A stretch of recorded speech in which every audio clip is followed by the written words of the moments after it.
Mas mabilis kaysa sa original na schedule ang pagtatayo ng Metro Manila Subway Project ayon kay Pangulong Bongbong Marcos. Nagsimula na po ang paggawa sa 2 istasyon ng subway kanina.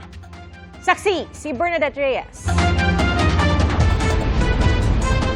Personal na iniinspeksyon ni Pangulong Bongbong Marcos ang ongoing construction sa Shaw Boulevard Station sa Pasig. Isa ito sa 17 estasyon ng Metro Manila Subway Project na pinopondohan mula sa pautang ng Japan International Cooperation Agency o JICA. Ito yung tatawaging Shaw Boulevard Station ng Metro Manila Subway Project. Konektado ito sa Ortigas Avenue at Kalayaan Avenue Station. Ang segment na ito may habang humigit kumulang 4 na kilometro. October 2022 nang simulan ang segment na ito at inaasahang matatapos sa 4th quarter ng taong 2031. Nagtungo rin ang Pangulo sa Kalayaan Station at sa BGC Station sa Taguig para sa groundbreaking.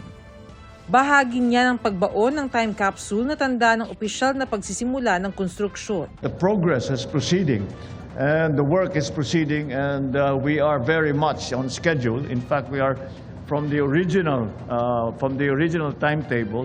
We have accelerated the process and we are moving even more quickly than that. This project will form the backbone of a more efficient public transportation system and help realize a more comfortable, sustainable, and livable urban environment. Hindi tulad ng ibang linya ng tren, ang 33-kilometer underground line mula Valenzuela hanggang Bikutan hindi dodoble sa ruta ng mga pangunahing kalsada. Kaya dagdag option ito sa mga commuter tulad sa daraan ng BGC na limitado pa ang pag-commute. The 3 stations in BGC are projected to serve no less than 200,000 passengers per day in its opening year. This means workers arriving on time, students getting home earlier, and our citizens regaining hours that we once lost to congestion. Ang 1.5 oras na biyahe papunta sa BGC mula Valenzuela, paiikliin ng subway sa halos kalahating oras na lang. Ang Dulong Bikutan Station idudugtong naman ng extension spur line papuntang NAIA 3. Kaya ang mahigit 1 biyaheng oras na mula Quezon City papuntang airport magiging 35 minutes na lang. Durugtong din ang ilang estasyon nito sa ibang train lines tulad ng North Avenue Station na dudugtong sa LRT1, MRT3 at MRT7. At ang Anona Station na dudugtong sa LRT2. It also brings us closer towards restoring dignity to daily travel and reaffirming our confidence in what we can achieve as a nation. Daraan ang Metro Manila Subway Project sa 6 na lungsod. Para sa GMA Integrated News, Bernadette Reyes ang inyong saksi. Nanawagan si ACT Teachers Party List Representative Antonio Tino sa Ombudsman na imbestigahan si dating Undersecretary Adrian Bersamin. Ayon pa kay Tino, may video affidavit si Bersamin na mag-uugnay umano kay Pangulong Bongbong Marcos sa katiwalian. Pinasinulingan naman yan na Malacanang. Saksi, si Jonathan Andal. Hindi lang daw basta written affidavit ang ginawa ni dating Presidential Legislative Liaison Office Undersecretary Adrian Bersamin na mag-uugnay umano kay Pangulong Bongbong Marcos sa katiwalian. Sabi ni ACT Teachers Party List Representative Antonio Tino, gumawa rin umano si Bersamin ng video affidavit tulad ng ginawa ni dating Congressman Zaldico. Ang video hawak daw ni Batangas Representative Leandro Leviste, pero pagilinaw ni Tino, hindi niya nakita mismo ang sinasabing video affidavit ni Bersamin. Pumunta sa bahay niya si Adrian Bersamin sometime in November last year para buuin yung affidavit containing this information bilang proteksyon sa sarili niya, sa tingin niya, no? Dahil kung didiinan siya na involved siya sa kickbacks and corruption, ay ipapakita niya dahil na utos ito ng Pangulo. Kwento na yan ni Leandro dahil sa bahay niya ginawa. Everything I'm telling you is of course hearsay. Di ba? Literally, dahil pinakita lang sa akin, wala naman ako doon. Pero pinakita raw sa kanya ni Leviste ang CCTV footage ng pagpasok at paglabas ni Bersamin sa bahay ng batang kongresista. Merong CCTV footage na pinakita sa amin si Congressman Leviste of Adrian Bersamin going to his house, no, residence ni Leviste, tapos magkasama sila pumapasok at saka lumalabas ng bahay. Sinusubukan pa ng GMA Integrated News na makuha sina Leviste at Bersamin, pero nauna nang sinabi ni Leviste na hindi siya magbibigay ng bagong pahayag at panoorin na lang daw ang mga sinabi ni Tino at Representative Egay Erice. Sabi ni Tino, hindi lang si Leviste ang may hawak ng tinatawag na Bersamin files. May kopya rin daw nito si Taal Batangas Mayor Nene Bainto na kamag-anak ng mga Bersamin. Sinusubukan pa ng GMA Integrated News na kunan ng kanyang panig si Mayor Bainto. Pero bakit kaya hindi isinama ni Tino ang mga ito sa impeachment complaint laban sa Pangulo? Sagot ni Tino, atras abante raw kasi si Leviste. According to him, isang concern din niya kung bakit atras abante siya ay concern for Adrian Bersamin himself. According to him, he would rather na kusang ilabas ni Adrian ito rather than siya ang maglabas. Malinaw naman sa akin na meron siyempreng sariling agenda itong si Congressman Leviste. Panawagan ngayon ni Tino, imbestigahan na ng ombudsman si Bersamin para malaman ang katotohanan. Pinabulaan na naman ng palasyo ang aligasyon ng korupsyon laban sa Pangulo. Sa ngayon po, ang anumang pinapahid na issue ng korupsyon sa Pangulo ay atin pong pinasisinungalingan. Nakatuon po ngayon ang Pangulo sa pagtatrabaho para paunlarin ang ating bansa. Ang anumang paninira ng walang anumang basihan ay hindi dapat nagamit or magamit na armas para pahinain ang tiwala ng taong bayan sa ating gobyerno. Pero may katotohanan nga ba na may usapan nga sina Bersamin at ang Pangulo na binabanggit ng mga kongresista? Nakita niyo na po ba yung communication? Paano po natin mabibigyan ng katamang ang kasagutan, matalinong kasagutan kung wala naman po pa tayo nakikita? Para sa GMA Integrated News, ako si Jonathan Nandal, ang inyong saksi. Simula sa susunod na school year, ipapatupad na ang trimester school calendar para sa mga pampublikong paaralan sa bansa. Ayon po yan sa DepEd. Saksi si JP Soriano.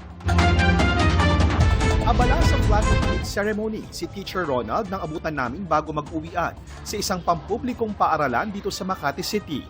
At kahit Friday, pag uwi raw sa bahay, magcha-check pa ng assignment si teacher, gagawa ng lesson plan, at maghahanda ng quarterly exams. Sa test constructions pa lang, talagang we really need to give ample time in making the questions because we're going to make the table of specifications, and then even the subjects itself. Hindi raw reklamo, kundi pag-aalala ang nararamdaman niya na baka hindi kayaning ipasa ng lahat ng mag-aaral ang 4 na quarterly examinations. Lalo pat may mga pagkakataong nasususpinde ang klase dahil sa bagyo. Kaya ayon sa DepEd, simula sa susunod na school year, uumpisahan na ang trimester school calendar sa lahat ng pampublikong paaralan. Walang mababago sa petsa ng pasok, 201 school days pa rin mula Hunyo hanggang Marso. Napansin namin, parang ang daming ginagawa sa short period of time and walang oras, parang nagko-compete yung mga activities nila. Doon sa trimester, meron tayong oras para sa lahat mga aktibidades nila. Okay. And meaning there's an opening time. Each trimester will be about 50 to 61 days. Wala ring babaguhin sa curriculum at subjects. Ang babawasan daw ay ang mga aktibidad na umaagaw sa aktwal na pagtuturo ng leksyon na ayon sa latest EDCOM review ay tulad ng pagdalo sa National Schools Press Conference, palarong pambansa at National Festivals of Talents. Iiwasan na natin yung masyadong magpa-participate sa mga during that time, dapat ang focus talaga is academic activity. Okay naman daw ito sa ilang magulang na nakausap namin. Sa akin okay lang naman kahit 3 quarter lang. Kasi hindi naman nababawasan yung lesson depende naman din sa pag-school ng bata. Sabi ng DepEd, nakonsulta raw ang iba't ibang stakeholder dito. Wala rin daw gagastusin ang gobyerno dito. Para sa GMA Integrated News, ako po si JP Soriano, ang inyong saksi. Tila may duda ang Malacanang sa pinakahuling survey kung saan malaki ang agwat ng net satisfaction rating ni Vice President Sara Duterte kay Pangulong Bongbong Marcos. Saksi si Ivan Mayrina. Sa pinakahuling survey ng social weather stations, nakakuha si Vice President Sara Duterte ng plus 28 net satisfaction rating. Pinakamataas sa mga opisyal ng gobyerno. Paniwala ko, tinitingnan ng mga tao kung ano yung mga nagawa ng isang opisyal para sa bayan.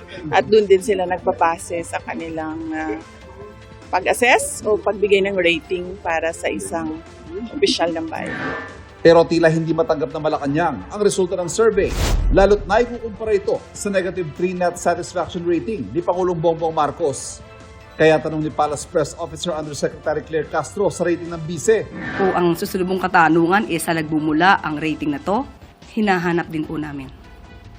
Dahil kahit ano po maging numero dyan, ang katotohanan, ang Pangulo, ang siya nagtatrabaho at ang ilan ay nagbabakasyon lamang, ay hindi po maaaring pasinungalingan ni naman. Dagdag ni Castro. So sana po ang mga survey ratings na to ay hindi magsilbing paglilin lang sa katotohanan kung sino ba talaga ang nagtatrabaho at sino ang hindi.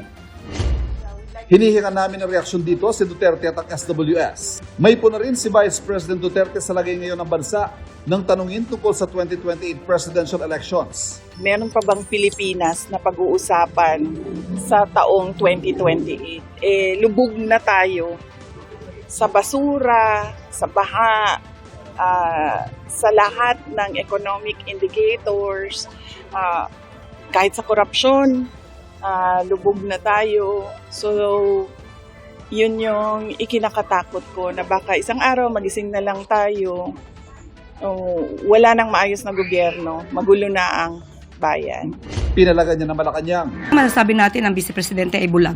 Hindi niya nakikita kung anong ginagawa ng Pangulo. Para sa GMA Integrated News, Ivan Mayrina, ang inyong saksi. Binigyan ng Korte Suprema ng 10 araw si Ombudsman Jesus Crispin Remulla at ang Independent Commission for Infrastructure o ICI para magkomento kaugnay sa petisyon ni dating Ako Bicol Party List Representative Zaldi Co. Sa petisyon ni Co, kinikwestiyon niya ang resolusyon ng Office of the Ombudsman na may probable cause para kasuhan siya at iba pang individual sa paglabag sa Anti-Graft and Corrupt Practices Act at malversation of public funds. Nais din ng dating kongresista na maglabas ng temporary restraining order ang Korte laban sa resolusyon ng Ombudsman. Wala pang inilalabas na TRO ang Korte at ayon kay Assistant Ombudsman Miko Clavano, handa na ang kanilang counter-arguments. Kinukuha pa ng GMA Integrated News ang panig ng ICI.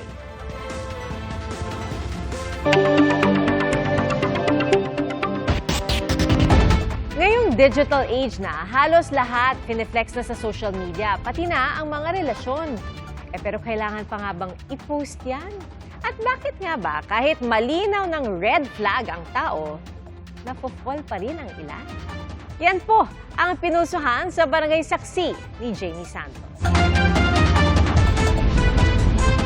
Sabi nila, love is blind. Kaya raw kahit may mali na sa partner, tila hindi ito pinapansin. Red flag ang slang na tawag sa mga toxic na karelasyon. Green flag naman daw kapag ang tao ay nagpapakita ng positibong mga katangian o pag-uugali. Tanong namin online, bakit nga ba may nafo-fall pa rin sa mga litaw na ang pagiging red flag? Sagot ng isa, hindi raw talaga naditiktahan ang puso kung sino ang magugustuhan. Sabi rin ng isa, ang ibang tao kasi hanggat hindi nasasaktan ng todo, hindi nag-give up. Kalaunan, saka magsasabi ng, tama na, ayoko na, enough. Punto ng isa, minsan nakikita lang na red flag ang isang tao kapag matagal na kayong magkasama. Ayon sa isa pa, baka raw yung iba akala nila sila ang makakapagpabago sa kanilang partner. Abay may mga comment pa ngang baka raw kasi colorblind ang mga gusto ang red flag. O baka toro sila noong past life nila. Hirit ng isa pa, ayun nga, love is blind. At ngayong digital age, lahat na lang halos pineflex sa social media. Pati kapag in a relationship, may mga diretsahang inire-reveal ang karelasyon o yung tinatawag na hard launch. Meron ding soft launch lang o yung nagpo-post naman pero hindi masyadong halata. Pero kailangan nga bang i-post ang relasyon sa social media? Ang isang nakausap ko, going 6 years na ang relasyon at tingin daw niya ang naging susi kaya tumagal ang kanilang relasyon. Aesthetic lang kami. Tahimik lang. Tahimik, walang nangingialam. Ganun. Ayaw ng maraming viewers. Marami nakikialam. Baka maagaw din. Soft launch naman para kay Kurt dahil ayaw daw niya na bawat kibot nakasokmed. Gusto ko po private lang para po less katoksika ng ibang tao. Nasa complicated status naman ang isang nakausap ko, kaya mas prefer din niya ang soft launch. Low-key lang muna. Ang isa naman nating kapuso, nalulungkot daw kapag di nagpo-post sa SOCMED ng tungkol sa kanila ang kanyang partner. Feel ko kasi proud na proud sa akin eh. Pag hindi ka pinopost or pag magkasama kayo, wala siyang post na magkasama kayo sa SOCMED, anong pakiramdam? Masakit. Parang nai-insecure ako sa sarili ko. Bakit hindi mo ako kaya i-post? Hindi ba ako maganda? Si Yana, 22, single, pero kung may darating, open naman daw siya at gusto niya balanse. Para may privacy pa rin, ganun po. Pero yung hindi po tinatago ka rin naman. Hiningi rin natin ang pulso ng mga kapuso online kaugnay nito. Para sa isa, transparency is the key. Maiging makita kung in a relationship, single, married o iba pa. Para mapagkatiwalaan daw, dapat magpakatotoo ka.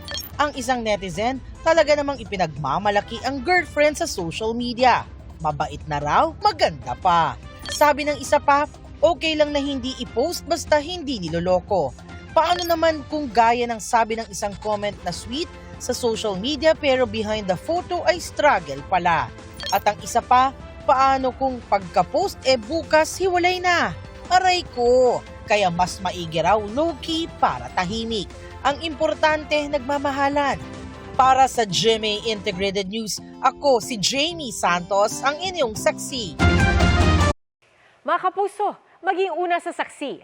Mag-subscribe sa GMA Integrated News sa YouTube para sa iba't ibang balita.